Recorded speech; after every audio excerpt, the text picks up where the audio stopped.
Welcome, everyone. I am John Ryan, and I have one little echo going on here, which I'm going to take care of right now, and I did.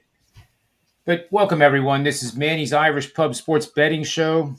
We're a little bit earlier than our usual 4 or 5 o'clock slated time that we usually have this show, but nevertheless, I have some really great guests on the show today.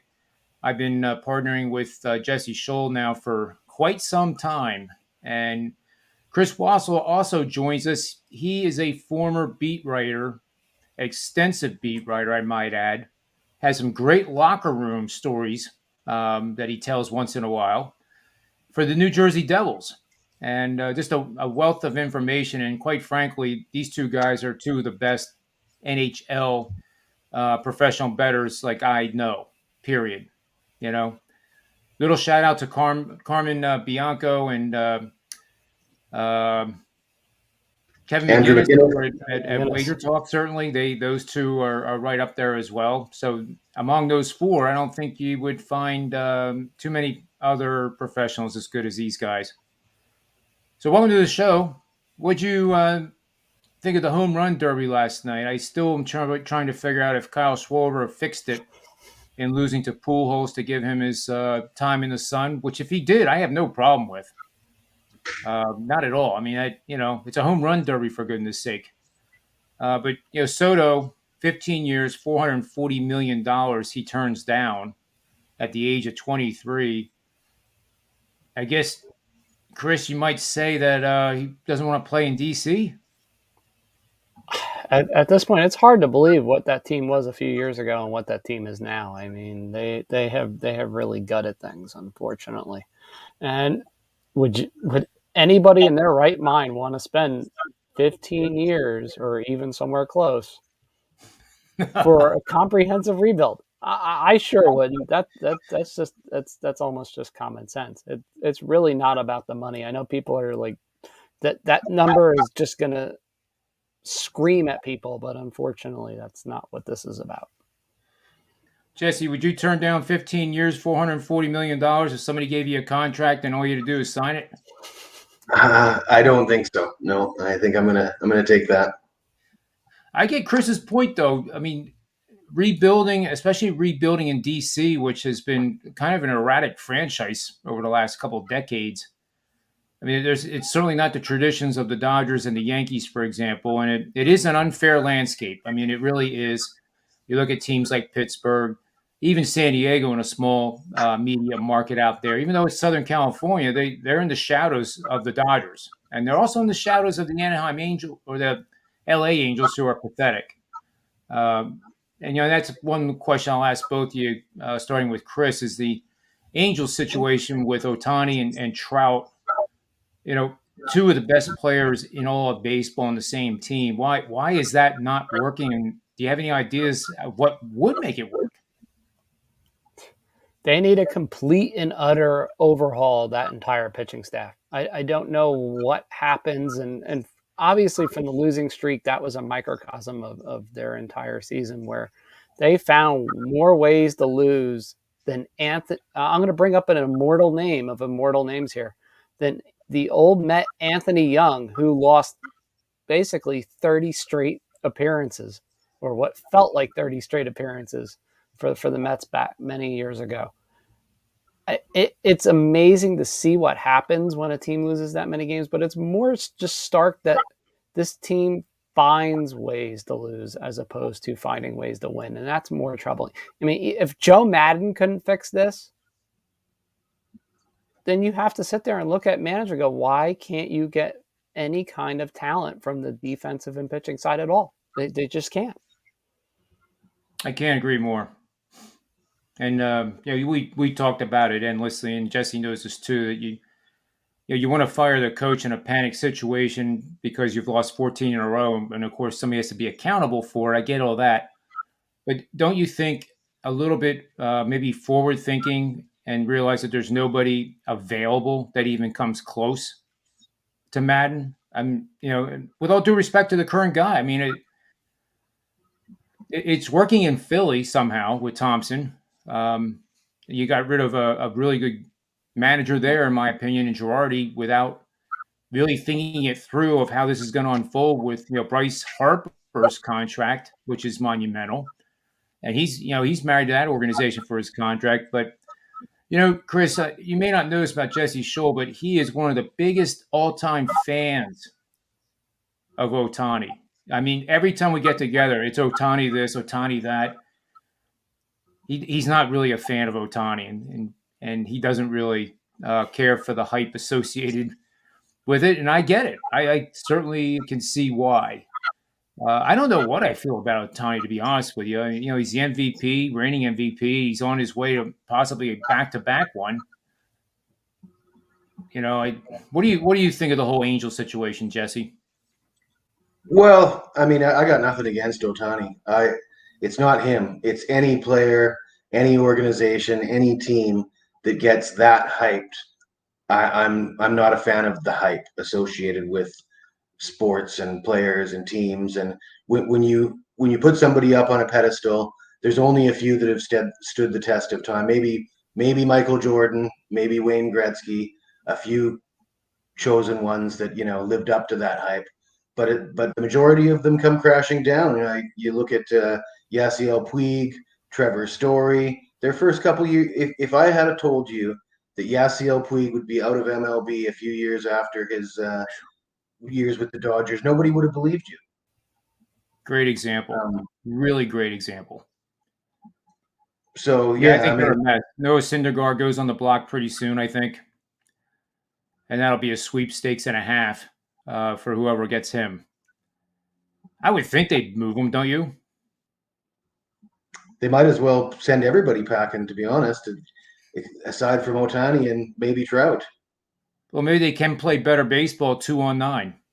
Ohtani pitches and put Trout out in center field and see if they can win that way. Because their defense is pretty bad too. And that's why I was trying to say that part. But anyway, it'll be interesting here when we're getting closer to the trading deadline, which isn't all that far away, and see what unfolds. I do think the Phillies are close, though.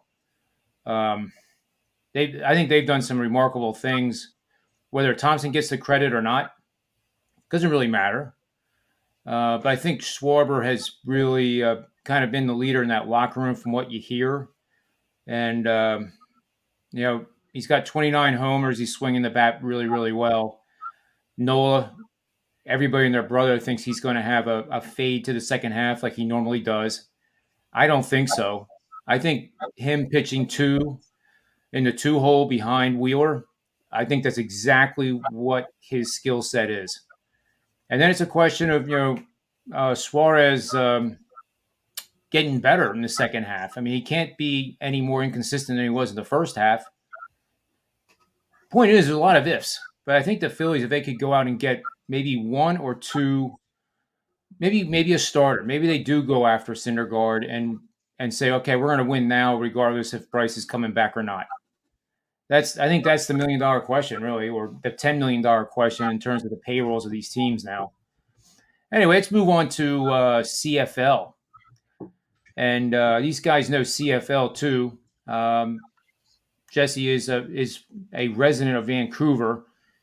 So it stands to reason he probably grew up watching a lot of Canadian football in addition to the NFL. But I think he's looking at the Hamilton versus British Columbia game. British Columbia is 3-1. Hamilton 1-4 on the season. This total is at 51 points. British Columbia is a home favorite of 7.5. What do you suggest we do with our money in this game, Jesse? Well, John, I'm looking at the total here, and I did mention last week when I was talking to you that scoring is up in the CFL this season.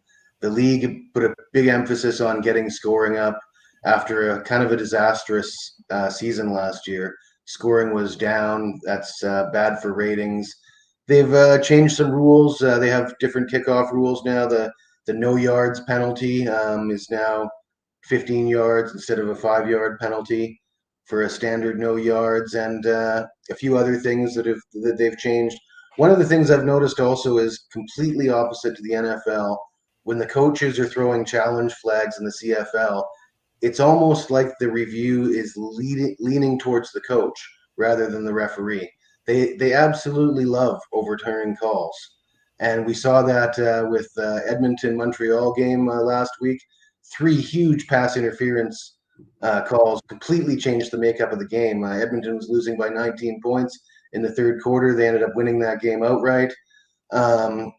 Anyways, back to the BC and Hamilton game. BC is an offensive juggernaut. They lead the CFL in scoring. They're averaging 40 points per game. Quarterback Nathan O'Rourke, former Ohio Bobcat, so you Americans must be familiar with him. He's completing 80% of his passes, 12 touchdowns, 4 interceptions in 4 starts. On the other side, Dane Evans, third in the CFL in passing yards. The trends are pointing toward over. 3 of the last 4 head-to-head meetings between these two teams have gone over. The over is 9-4 in Hamilton's last 13 in the month of July.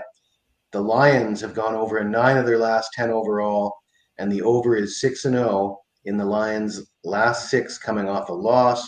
And of course, they suffered their first loss of the season last week to 2-time defending champs Winnipeg. They still scored some points in that game too. So I'm looking for BC to score at least 30 points here, maybe 40, and win in a blowout, and it's going to go over the total. I like it quite a bit. I'm ready to tail you on this and go to the window with it. Any thoughts on Hamilton here? They won their first game last week, as opposed to what you said with British Columbia losing their first game.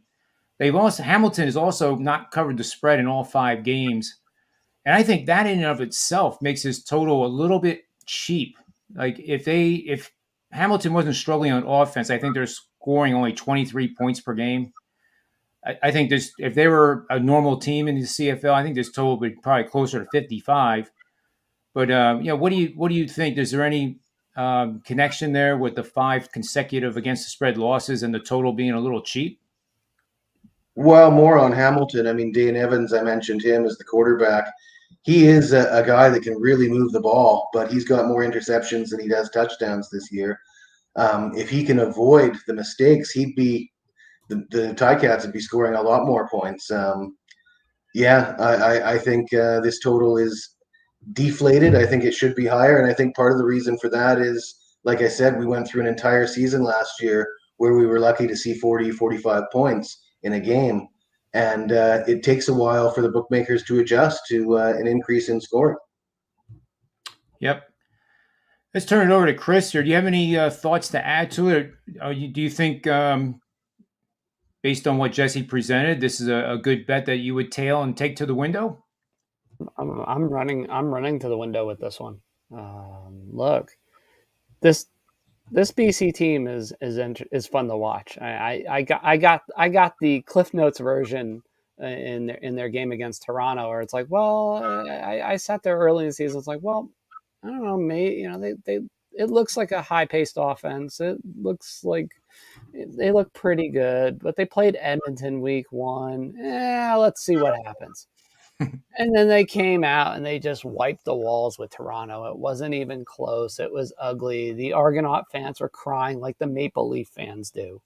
And I'm not going to lie, it was about as ugly of a beating as you could expect. And that serves some notice. So when I look at it that way, I look at it as a team that probably, I'm looking even at their team over if it's available, and I'm running with that as well. Just to get a little more action and a little more value on this.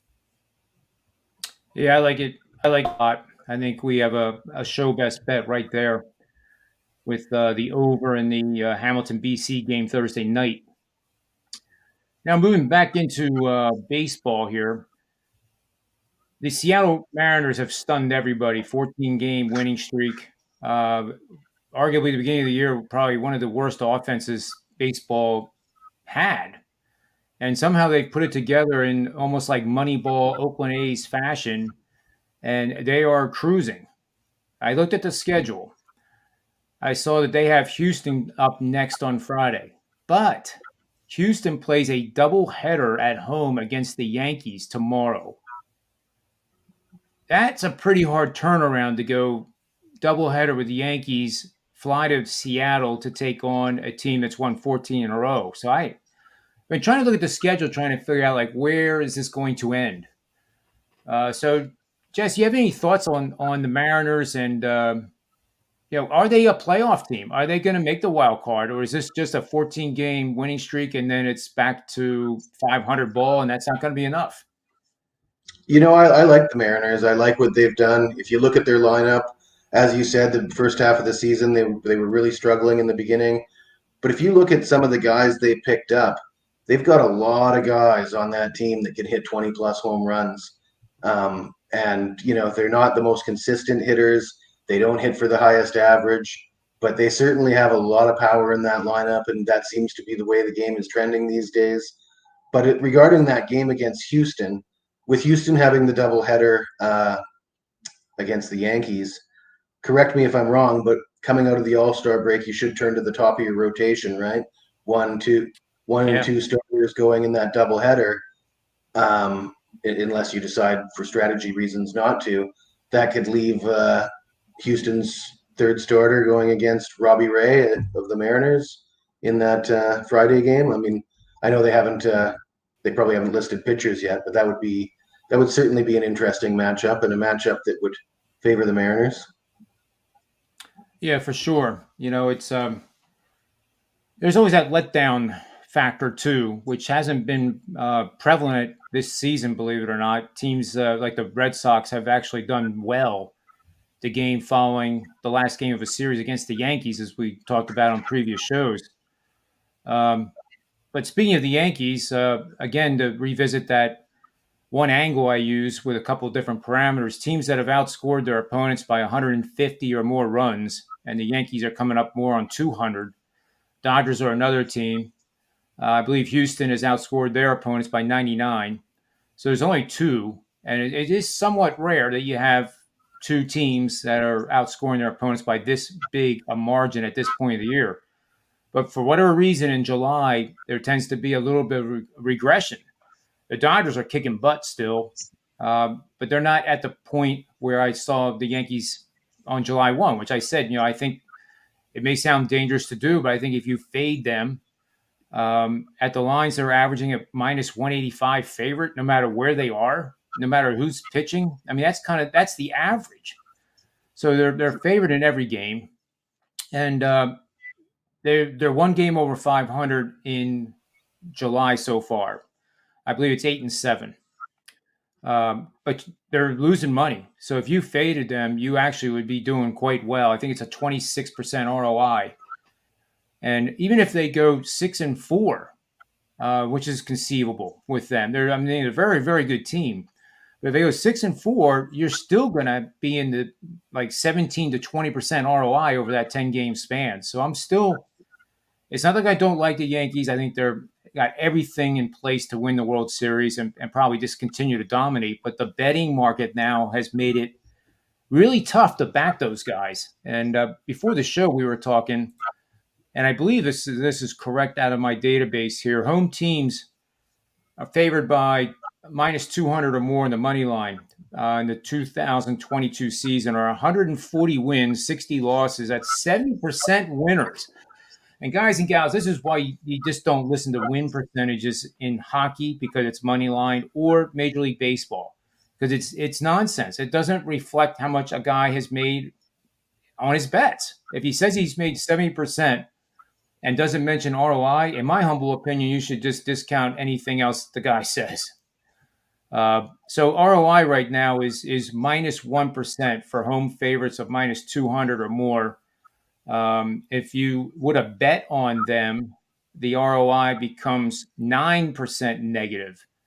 And that's because the money line is so darn high.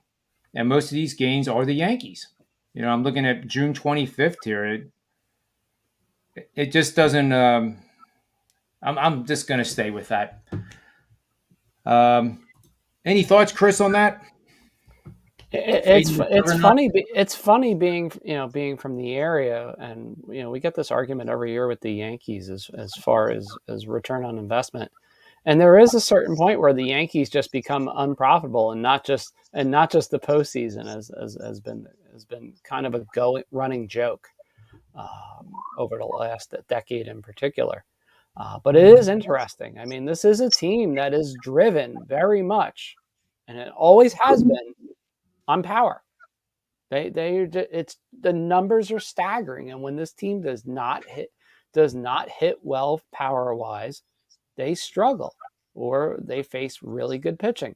They struggle, and this is the time of year where if you took advantage of it, you made a nice, handsome profit.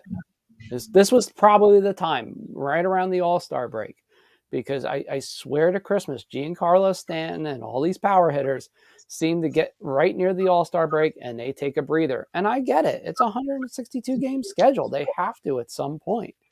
But I mean, I saw it with a few other teams. I saw it with LA. I saw it with the Mets. I know, except for that little like 2 game blip where they made a statement against Atlanta.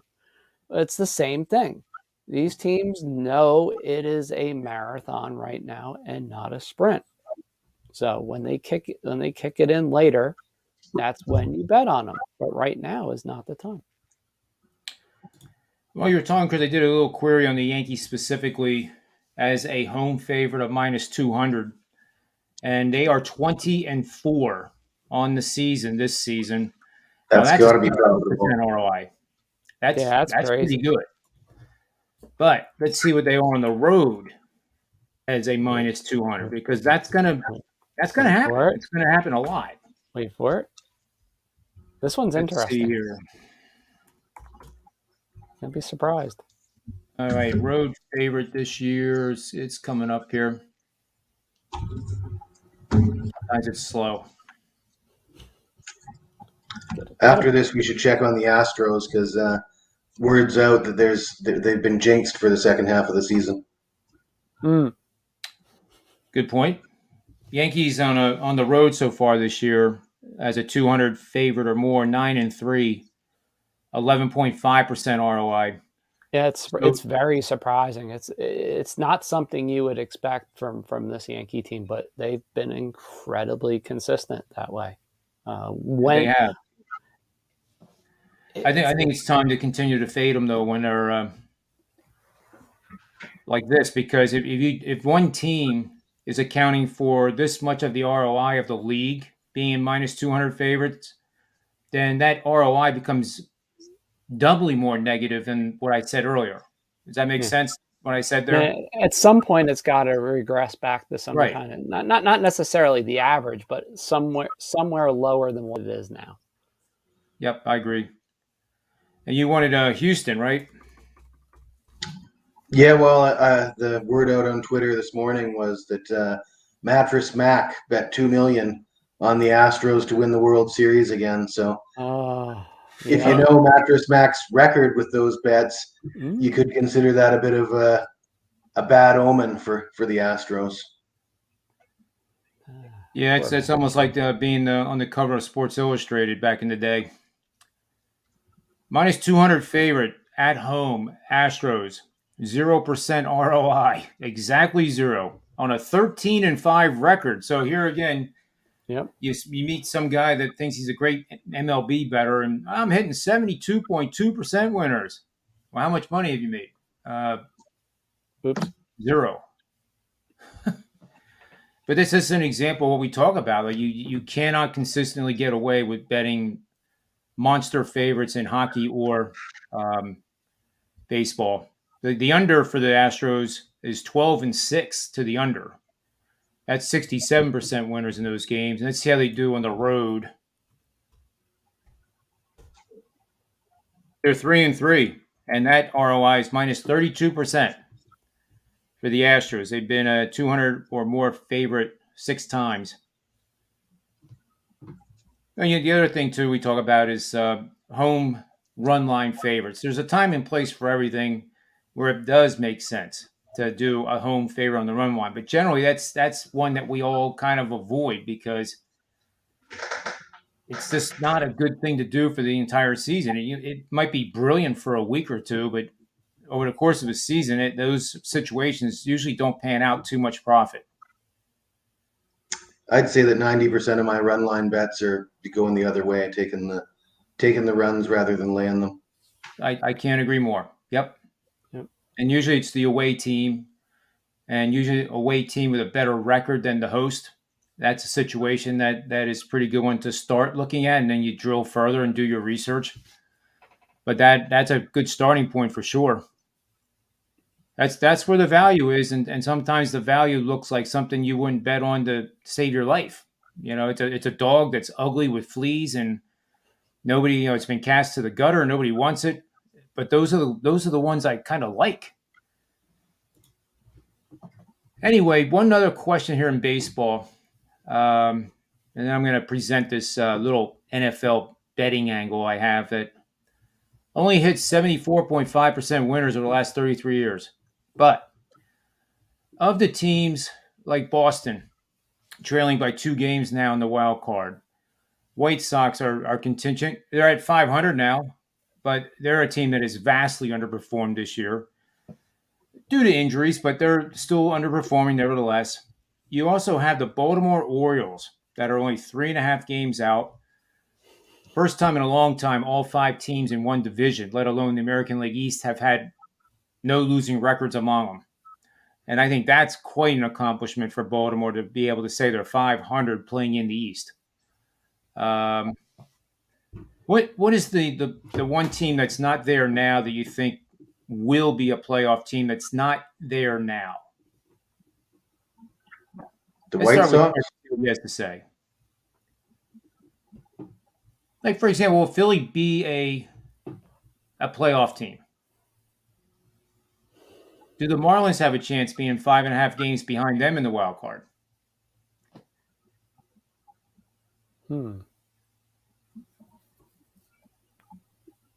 Philly, I still have. Sorry for putting you guys on the spot. It was just something I thought of. Philly, I still have my doubts because until Zach Wheeler can show me in August and September that he's an elite pitcher, good bloody luck.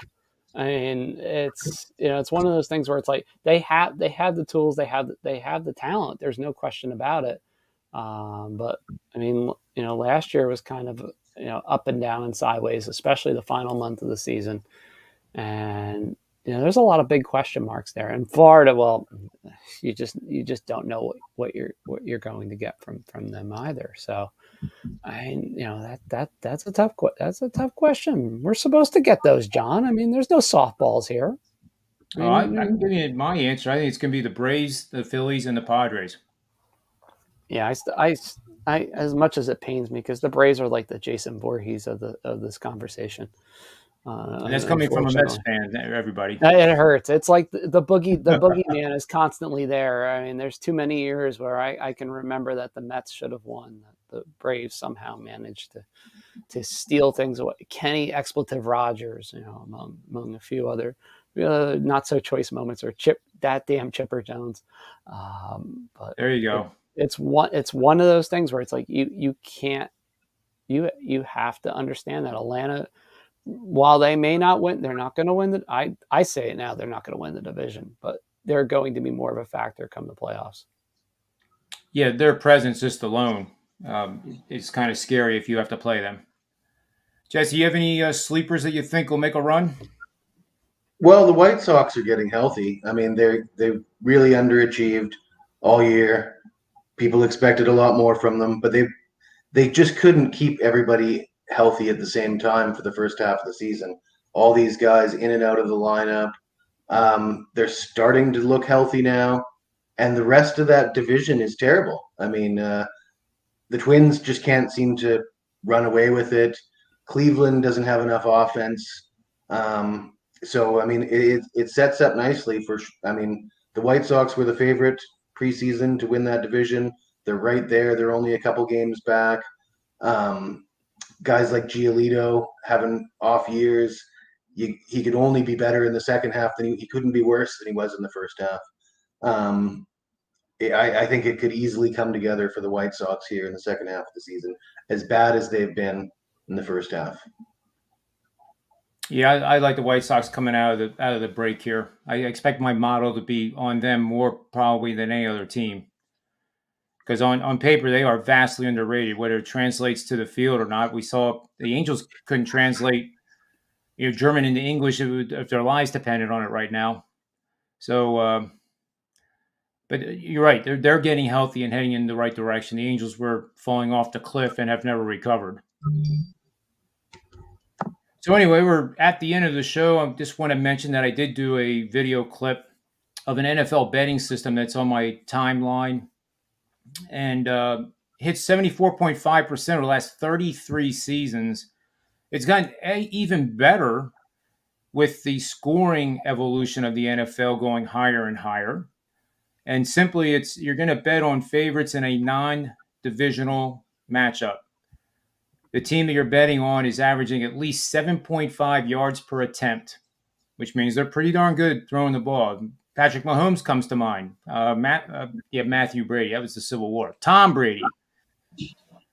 So, a pretty darn good passing team. I think the Eagles actually might be a sleeper in that role, and that's a separate topic for another show. But this team that's so good throwing the ball has also been bad on defense, allowing 7 or more yards per pass attempt in 3 consecutive games. So that doesn't start till week 4 of the NFL season. You have to wait till the first 3 are played, and then you'll possibly have something. It also gets rid of the noise that we go through the first couple of weeks of the NFL season where we're trying to figure out who's good and who's not. So that has hit 74.5% against the spread over the last 33 seasons. It's had 3 losing record seasons among the 33, and it's had 5 that were exactly 500 where you lost the big. So that's one of the more powerful ones I have in the database that has, I kid you not, over 5,000 different little systems and angles just like that. And it could be player, team, or otherwise. But I know Jesse loves my analytics as much as Ohtani. But, I always say it, that's why we always end the show with bet with your head and not over it, is that, that betting system I just mentioned is awesome. It's tremendous. We don't know how it's going to do this year. So you cannot take that system and then run with it thinking that you're going to hit 75% winners this year. It might be a year you hit 48%. You could hit 40%. There's no guarantee that it's going to continue. And it's very likely that it's going to make something. I'm just pointing that out that, I don't want to get that thing hyped up just because it's hitting 74.5% and everybody goes, oh my God. It's not a cash cow. Anyway, any final thoughts, Jesse? My theory on analytics is sort of my theory on people. You've probably heard the expression that men lie, women lie, children lie, people lie, right? Well, analytics lie too. So I don't like to base plays solely on analytics without backing it up with situational, motivational, injuries.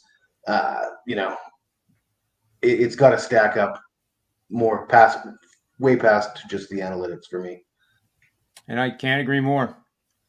There's only one sport that I do completely analytically, and that's the NHL. And for whatever reason, I caught fire in the playoffs, and I couldn't pick a loser.